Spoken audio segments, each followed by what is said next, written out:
Okay, now we're getting into the sixth part of our conversation about AI. Bear with me for a second, please. Okay, here we go. So all of this was only a background. This was only setting the stage of what we're going to talk about regarding, of course, what's going to happen in the business world. So I want to start with understanding what's happening with competitive advantage, which used to be, you know, for us, the holy grail of creating a strategy, and then, of course, the implementation of it, and then, you know, checking the achievement and, assessing what was done properly or not. So it was mainly the competitive advantage. This was the holy grail. So if we're talking about what happened to the competitive advantage, look what happened to it. In the last 30 years. Quite scary, isn't it? It's quite scary. So something which was definitely the holy grail, and we had different, strategies and tactics and mechanistic way of thinking and whatever, how we can create, hold to, establish, keep, whatever. Doesn't matter which definition you want to look and which verbs you want to use. The competitive advantage was the driving force behind strategic thinking. And these days, this way is simply not working. So we have to find something new, because we don't want only to survive. We want also to flourish, okay, and strive. So here we go. So I want to give you an example where AI, I believe, can assist us. And this is something which is, whenever you're talking about the future, it's very important to learn from the history. So let's look at this case study. So let's assume that you were in this building. You remember 1990? You had you had your advantage, competitive advantage. Look at numbers of photos that are being taken. And if you're working in the analog photo, well, you're in a wonderful business, which is, it seems that the growth is going to be endless, because this is what happened in the last 160 years, since, 1826, when we invented, the camera. Eastman invented the camera. So look what's going on to happen now. Okay, sorry. And now, this is the second thing that is happening again. Well, if you're in the business, we'll say, well, if these are the projections, well, I'm sitting right now in 1990, I said, wow, it's going to nearly, it's going to be like, it won't double, but it's going to, grow so rapidly, and it's going to get from 57 to 86. So the only thing I have to worry is not about the market, but about what is going to be my competitive advantage in this market. But what if this is really the picture? So now I'm asking you, and be honest, and I'll be honest as well. If you were sitting there, even at the year 2000, the beginning of the millennium, would you ever consider that in 11 years, your business is going to be totally shattered? Look at it. You're dropping from 86 to 4 billion. You're less than 5% of the market. What was the problem? Why people were incapable of understanding that? Because we are not good in looking for hidden, and weak signals. And AI can definitely assist us with this. Definitely. So this is one case study I think we should all, consider as a good lesson, where we could use AI to even challenge our assumption about the future, explore in a better way, I would say, the potential competitors' landscape, assessing which technology is going to take us down. Now, do you know why it's really happened? The reason that the analog photos were simply out, like there is a cliff and they jumped, and disappeared after that, is not the digital camera, because we had the digital camera already for nearly 20 years. But what happened with the digital camera? Well, people still printed it, and they still put it, either in album, arrange it in album, or they oh my God, hold on, sorry, hold on. Okay, here we go.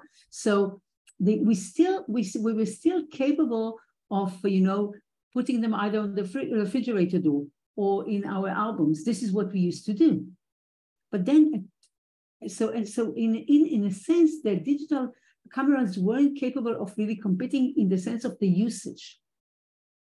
But then what happened in 2007? We got the smartphone. Apple came out with his first smartphone, right? So we all use it right now. Definitely in the States, most of the people are using it, great. The Apple smartphone. So suddenly you had a replacement. You don't have to take the pictures and print it and put it in the refrigerator. You have it with you all the time in your cell phone. So once you have everything on your cell phone, you really don't need the analog, camera and the analog photos. So think about it.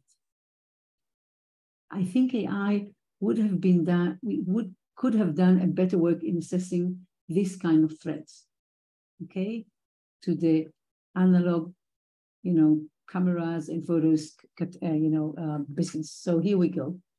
So when we're talking about this is of course my business.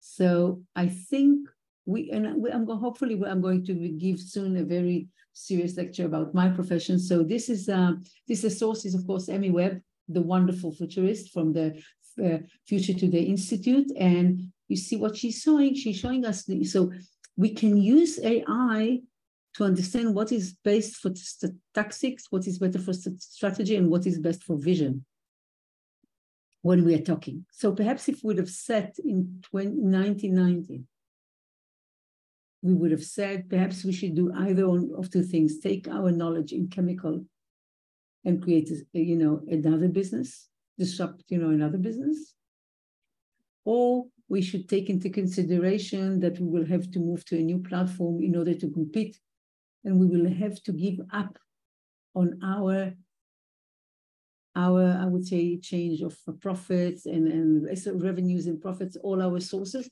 because everybody are going to move away. Think about it in the buggy and the horses. If you would have said with someone in the beginning of the 19th century Israel, well, you would say, well, they're going to be, cars and everybody are going to buy it. Well, people would have said, you look at you like crazy. But if you take only 20 years after that, in the beginning of the 1920, well, it was much harder to drive with a horse because of the amount of cars that were around you. And everybody, of course, preferred the faster horse, which was the car. So I think this is I think this is where we can also use it. And definitely here, when we want to assess what can be, of course, the different scenarios, the area of scenario, what is going to be the crazy card, what is going to be the screenplay, what is going to be satisfactory, what is preferred, and so forth. And then again, creating the right strategy for your organization. So I believe it's going to be a very, very good tool to assist us in understanding what might be a black swan, and then, of course, prepare for that. We can never, I don't think we can prevent the black swan, but we can prepare. And once you prepare more, better for the future, it's much easier for you to adopt. And I think the Institute of the Future is doing a marvelous work in this field in assisting us as a human tribe to prepare for different kind of scenarios. Some of them are positive, some of them are less positive, but there you go. And another thing, this is something that I took from another, I forgot his name, forgive me, wonderful lecturer. And he was talking about, again, for what can we use AI. And I love this. Look at this chart. So you have the incidental, you have the imaginable, you have the inevitable, and you have the impossible. So this is another way to look at the future. And usually we have this window of awareness.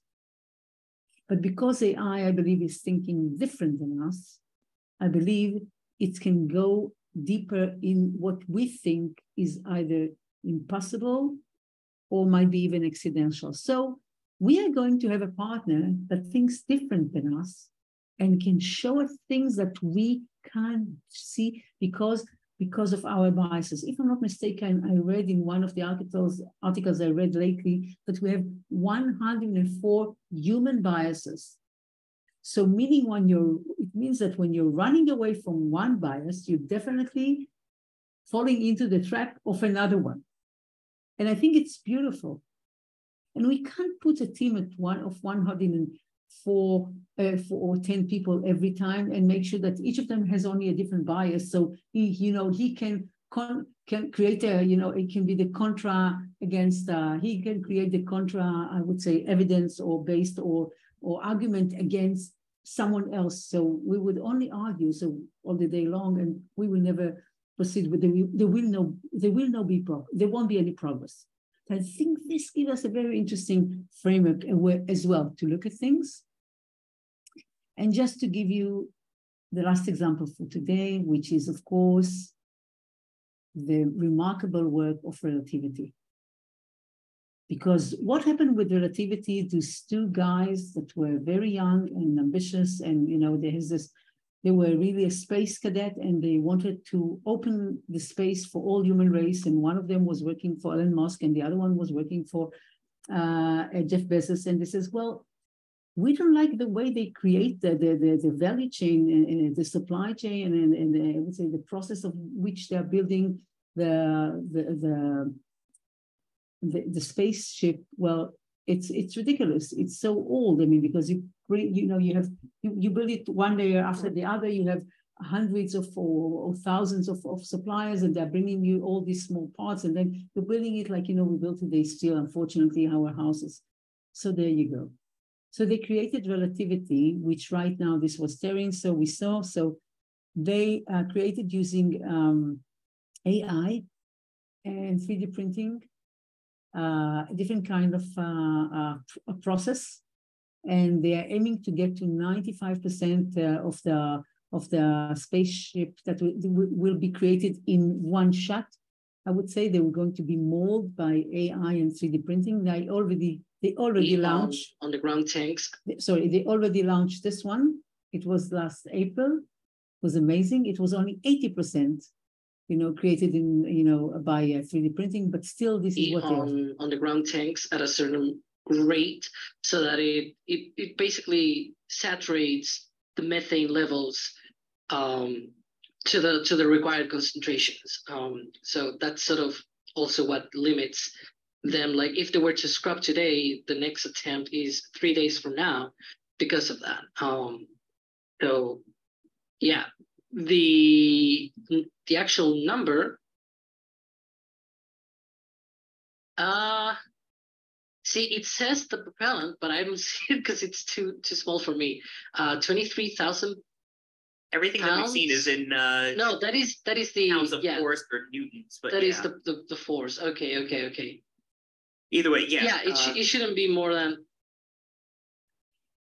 I just wanted to say again, so this is, the remarkable ability of AI to assist us doing things which are beyond our imagination.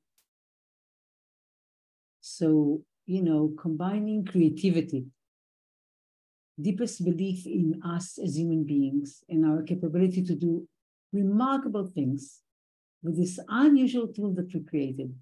I think this is going to be, I would say, the essence of the collaboration between us and AI. Thank you so much.